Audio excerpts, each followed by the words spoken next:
ಏನ್ ಬಿಸಿಲು ಗುರು ಅಂತಂದ್ರೆ ಈ ಹಿಂದೆ ಯಾವತ್ತೂ ಕೂಡ ನೋಡದೇ ಇರುವಂತಹ ಬಿಸಿಲು ಈ ವರ್ಷ ನೋಡ್ತಾ ಇದೀವಲ್ಲ ಅಂತ ಹೇಳಿ ಜನ ಈಗ ಹೆದರ್ಕೊಳ್ತಿದ್ದಾರೆ.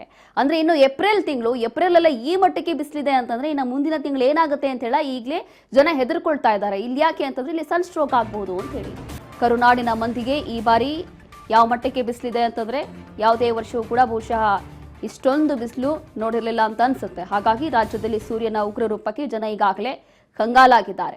ಬಿಸಿ ಗಾಳಿಗೆ ಅಥವಾ ಈ ಒಂದು ಎಲ್ಲೋ ಒಂದು ರೀತಿಯಾಗಿ ಈ ಒಂದು ಬಿಸಿಲಿಗೆ ಸನ್ ಸ್ಟ್ರೋಕ್ ಆಗ್ಬೋದು, ಮತ್ತೊಂದು ಆರೋಗ್ಯ ಸಮಸ್ಯೆ ಬರ್ಬೋದು ಅಂತ ಹೇಳಿ ಮಧ್ಯಾಹ್ನ ಬಿಸಿಲು ಸಮಯದಲ್ಲಿ ಯಾರು ಕೂಡ ಹೊರಗೆ ಬರ್ತಾ ಇಲ್ಲ, ಆ ಥರ ಹೆದರ್ಕೊಂಡಿದ್ದಾರೆ. ಈಗ ಬಿಸಿಗಾಳಿಯ ಹೊಡೆತಕ್ಕೆ ಜನ ಈಗ ಕಂಗಾಲಾಗ್ತಿದ್ದಾರೆ.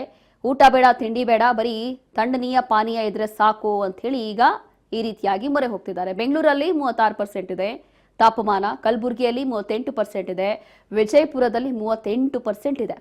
ಇರಣ ಬಿಸಿಲು ಅದರಲ್ಲೂ ಕೂಡ ವಿಜಯಪುರದಲ್ಲಿ ಅತಿ ಹೆಚ್ಚಾಗಿ ಇರುವಂಥದ್ದು. ಇನ್ನು ಉತ್ತರ ಕರ್ನಾಟಕ ಭಾಗದಲ್ಲೂ ಕೂಡ ಅತಿ ಹೆಚ್ಚಾಗಿ ಬಿಸಿಲಿರುತ್ತೆ. ಒಂದು ಕಡೆ ಬೆಂಗಳೂರಿನಲ್ಲೇ ಒಂದು ಸ್ವಲ್ಪ ಮಟ್ಟಿಗೆ ಓಕೆ ಅಂತ ಅನ್ನಿಸ್ಬೋದು, ಆದರೆ ಇದು ಸಿಟಿ ಮಂದಿಗೆ, ಬೆಂಗಳೂರಿನ ಮಂದಿಗೆ ಆ ರೀತಿ ಅನಿಸೋದಿಲ್ಲ. ಹಾಗಾಗಿ ಬೆಂಗಳೂರಿನಲ್ಲೂ ಕೂಡ ಅತಿ ಹೆಚ್ಚಾಗಿ ಬಿಸಿಲಿರೋದ್ರಿಂದ ಇಲ್ಲಿನ ಜನ ಸದ್ಯಕ್ಕೆ ಕಂಗಾಲಾಗಿದ್ದಾರೆ. ಅದರಲ್ಲೂ ಕೂಡ ಈ ಬಾರಿ ಸನ್ ಸ್ಟ್ರೋಕ್ ಆಗಬಹುದು, ಎಲ್ಲರೂ ಕೂಡ ಎಚ್ಚರವಾಗಿರಬೇಕು ಅಂತ ಹೇಳಿ ವೈದ್ಯರು ಕೂಡ ಸೂಚನೆ ಕೊಟ್ಟಿದ್ದಾರೆ. ವಿಶೇಷವಾಗಿ ಸಣ್ಣ ಮಕ್ಕಳಿರ್ಬೋದು ಅಥವಾ ವೃದ್ಧರೇ ಇರ್ಬೋದು ಅಥವಾ ಗರ್ಭಿಣಿಯರೇ ಇರ್ಬೋದು, ಯಾರು ಕೂಡ ಈ ಬಿಸಿಲಲ್ಲಿ ಅತಿ ಹೆಚ್ಚಾಗಿ ಹೊರಗೆ ಬರಬೇಡಿ ಅಂತೇಳಿ ಸೂಚನೆ ಕೊಡ್ತಿದ್ದಾರೆ. ಕಾರಣ ಸನ್ ಸ್ಟ್ರೋಕ್ ಆಗ್ಬೋದು ಅಂತೇಳಿ. ಹಾಗಾಗಿ ದಿನದಿಂದ ದಿನಕ್ಕೆ ಈ ಮಟ್ಟಕ್ಕೆ ಬಿಸಿಲು ಈಗ ಜಾಸ್ತಿ ಆಗ್ತಾ ಇದೆ.